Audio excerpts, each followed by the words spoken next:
Right now, this is probably the most fascinating peptide that's associated with fat loss, but also with glucose metabolism and insulin resistance.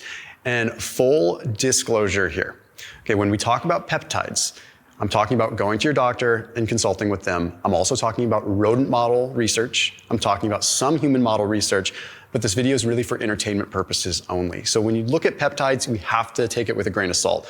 Lots of interesting emerging rodent model research, a fair bit of human model research, but the clinicals are lacking. And that's just what you have to accept when you look at some of these peptides. Some of them are newer. However, when we look at a lot of these peptides, there are also things that are produced by the body. So today I'm talking about a peptide known as MOTS-C, which has really promising evidence. And it seems to be, looking at these safety profiles of it, one of the ones that is probably most realistic because it's produced by our mitochondria when we exercise anyway. So in an interesting way, it's like a concentrated exercise mimetic. So we'll talk about it from two perspectives in this video. We'll talk about it from the perspective of, hey, this is produced when you exercise anyway. So huge benefit there by naturally releasing this peptide when you exercise. And if you want to consult your doctor or physician, then go right ahead and talk about MOTS-C as a peptide. And after this video, I put a link down below to check out my friend's book. Okay, it's called The Longevity Nutrient, and it's written by Dr. Stephanie Van Watson and Eric Van Watson. And it is a really solid book that talks about various deficiencies that contribute to poorer longevity, poorer health span, but it's a really fascinating book. And I also put a link down below for their interesting product that they created in partnership with the Navy, which is quite interesting, called Fatty 15, that helps out cellular integrity. So essentially it makes it so that a cell doesn't become super rigid, but also doesn't become so flexible that it's susceptible to oxidative stress. It's hard to describe in like a quick 15, 20 seconds, but I'd recommend that you check out that book. So that book is down below. I linked to it down below in the top line of the description. And I also linked to Fatty 15, which is a C15 replacement supplement for one of the worst deficiencies that we're seeing in the world right now, and the first clinical deficiency discovered in 75 years. So anyhow, that link down below also gets you a discount on the product, but it's all down below in the top line of the description. Now let's talk about the peptide. So MOTS-C is a peptide that is encoded by the mitochondrial DNA. So it's encoded by the mitochondria. And again, it's likely as a response to exercise, but I'm just gonna get right into the nitty-gritty of it. We're gonna talk about a Nature Communications study that had a human element to it and a rodent model element to it. We'll bounce back and forth and come back to it a few times in this video. But first off, let's talk about the human side. What they did is they wanted to look at the exercise-related impact on MOTS-C first. So they wanted to see like the natural production of it. So they took sedentary people and they had them do light exercise for about 4 hours. And prior to and post-exercise, they actually tested and did a muscle biopsy and they looked at their MOTS-C levels. What they found is that after exercise, there was a 12-fold increase in MOTS-C. So it was very evident that MOTS-C had a pretty big, or was a response of exercise, which is pretty cool. Now, it's more interesting when you start thinking about MOTS-C in like a supplemental or exogenous form, because it's like, okay, this is effects of exercise potentially. But now we pivot over to some animal data because it helps us understand mechanisms more and understand like from an exogenous perspective. So this study was published in Aging Cell, okay, and they gave mice a low or a high dose of MOTS-C a few times per week, and they did various tests with them. In this particular case, they put them on a very high-fat diet to try to induce not only insulin resistance, but just some metabolic distress and dysfunction. So very high saturated fat, high calorie diet. They put them on this, and they found that when they were taking MOTS-C, it blocked the negative effects, so they did not develop the insulin resistance, compared to the control mice did develop the insulin resistance. Now, why is this happening? I mean, in short, you're boosting mitochondrial health. If the mitochondria can function better, then you can ultimately deal with glucose and you can deal with fuel better, thereby resulting in less potential insulin resistance. But they also noticed that there was a significant amount of weight loss. They noticed there was a decrease in appetite, and overall glucose management was significantly better.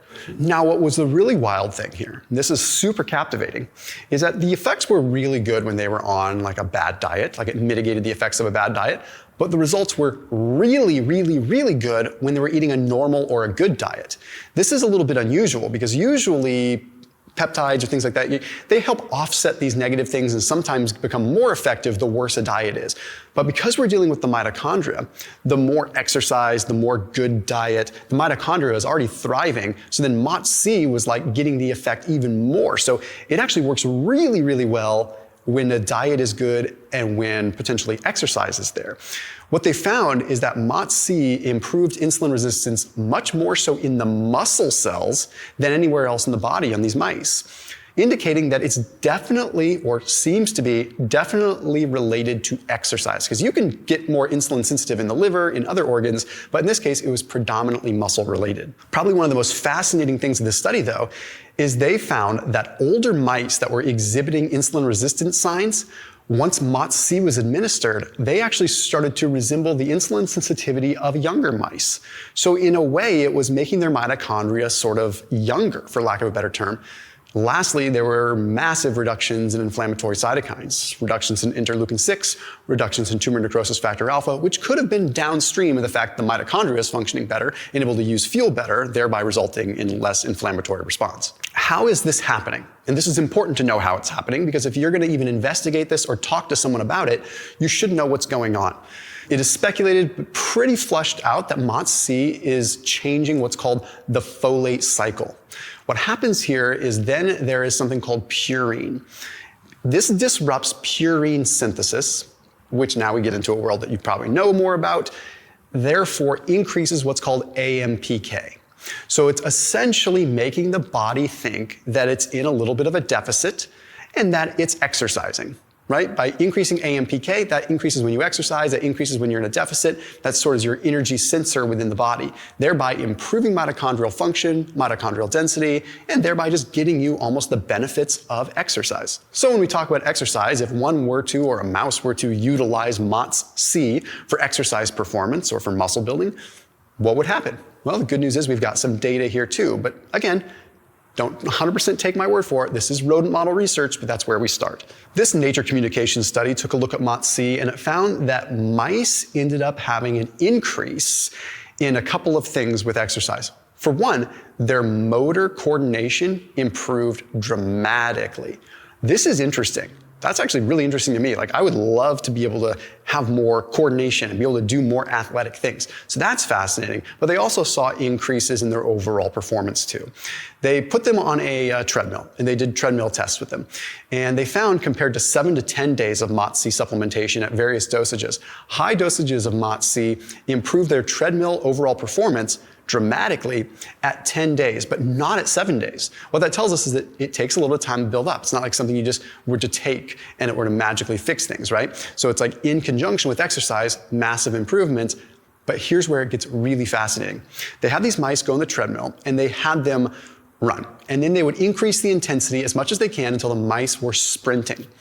100% of the mice that were given the MOTS-c peptide were able to reach the maximum effort, full sprint. Only 16.6% of the mice that didn't get the MOTS-c peptide were able to hit that maximum sprint. 100% hit maximum effort. Only 16% hit maximum effort if they didn't have MOTS-c, showing time to exhaustion, overall output and performance improved. Why?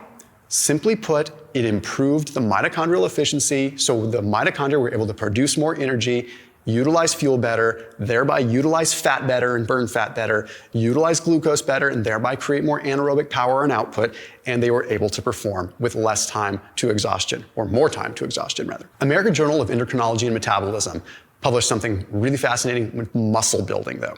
Again, rodents, but what they found is that when MOTS-c was administered, there was a 40% reduction in what's called myostatin. Myostatin is what stops muscle from growing. Like, it is like sort of what is put in place to prevent muscles from getting too large. And I'm not saying we're getting abnormally, like genetically out of control, but when you exercise and you stress your mitochondria, there is going to be a bump in myostatin or a decrease in myostatin to accommodate for the growth because the mitochondria is getting stronger and the muscle is getting bigger. So myostatin isn't like fixed from the time that you're born. So don't get me wrong, we're not artificially changing myostatin, but we're influencing how much a muscle can grow in response to exercise.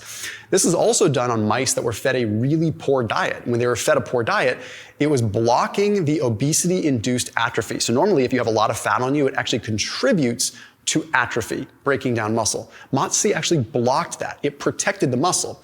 This differs from things like follistatin, which are extremely expensive gene therapies that work to inhibit myostatin, but they don't block against the obesity-related atrophy or sarcopenia per se.